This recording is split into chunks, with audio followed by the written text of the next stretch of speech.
Happy Thanksgiving, everybody! This is Alchemist 2, and I'm back again with another movie review.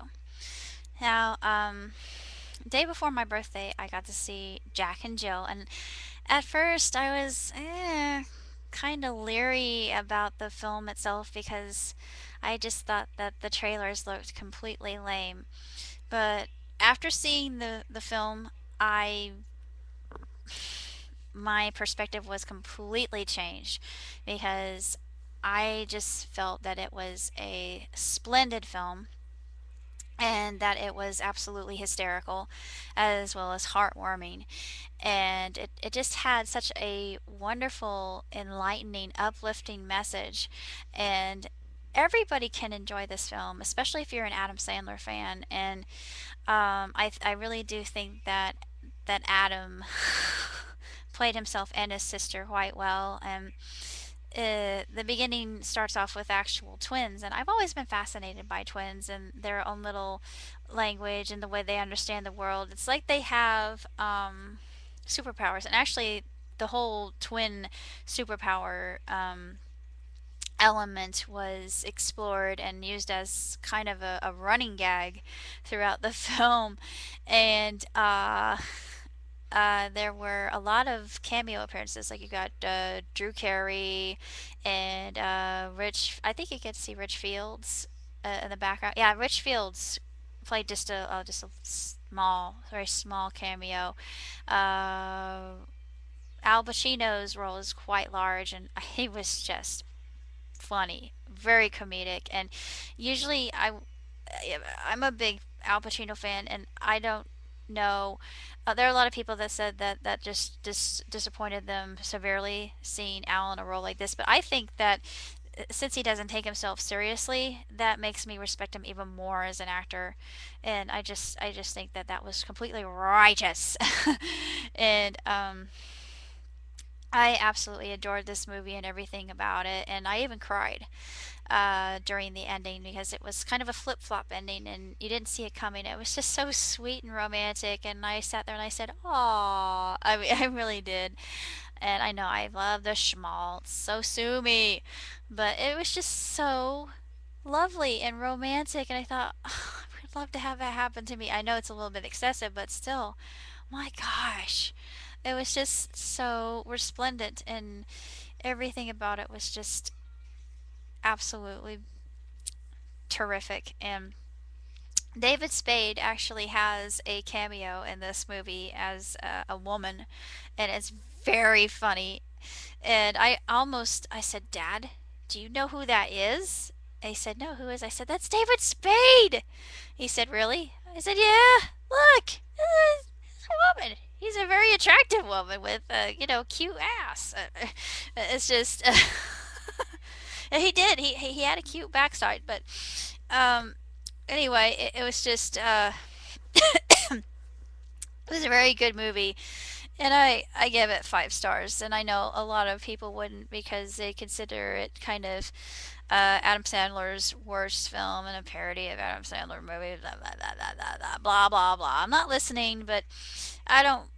Those are all negative reviews, and don't pay any attention to that because the true essence of this movie is um, the fact that they all come to amends near the end, and they accept each other. And that's what family is all about: loving people through their idiosyncrasies and their undesirable qualities, their flaws, their fallacies, and their brokenness. And Jill's character was just a girl with a broken wing. So she, excuse me, she just needed somebody to appreciate her and love her for who she was. And we see that near the end, and I'm not going to tell you how it happens, but there are so many just laugh out loud scenes in here. But my absolute favorite one is after she's gone to a party. I don't know if it was a quinceañera or birthday, but she goes and she has Mexican food for the first time, and she's never had Mexican food. And after she's had her Mexican food, she's stuck in the bathroom, and you hear nothing but flatulence. And I don't know what it was. I know it's very sophomoric for me, but I was just laughing my butt off. I was just in hysterics. I nearly peed my pants. I was laughing so hard because I have actually been in a situation like that. And what can you do but laugh? I mean, it can't be helped. It's just natural. And yeah, it happens. Crud happens, people. And it will happen in your life. You just gotta laugh at it. I mean, it's everybody can relate to that.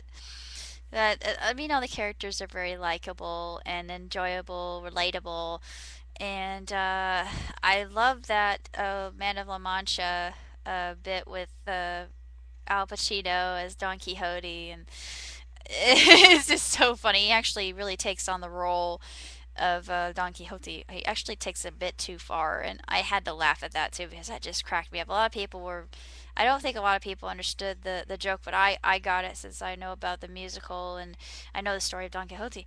But it was very interesting, and it just one of the things I just thought was extremely romantic was when he was talking to Jill and he said, "You're my Dulcinea."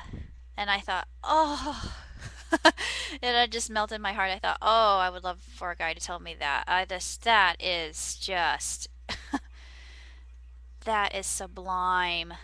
Can you imagine? That is so dreadfully romantic. But anyway, I'm sorry. I was just kind of thinking about that. And then anyway, it's a really outstanding film, and you can see it with your family, your kids, and there really isn't anything objectifiable in it. Um, the bird involved, Poopsie, I just loved her. She was so funny, and her lines, "Where were you?" And oh, she was just great. I had a friend who had a cockatiel. I never got to meet his cockatiel. He had every kind of animal in his house. He just had a menagerie, and he's been he's gone to be with God. He went to be with God long before Mom ever went to be with God. But he had cancer too. But he was just such a wonderful ornery man. But his bird would sleep with him and bathe with him. Poopsie was just like that. Thought, yeah, that's how they are. Even though I never met his cockatiel in real life, I would have loved to because I just think the birds are interesting, but I think they should be free too. But anyway, I'm getting kind of off topic. But anyway, I'm just going to say if you want to see a really good movie, then definitely go and see Jack and Jill because you're absolutely going to adore it. It is just tremendous.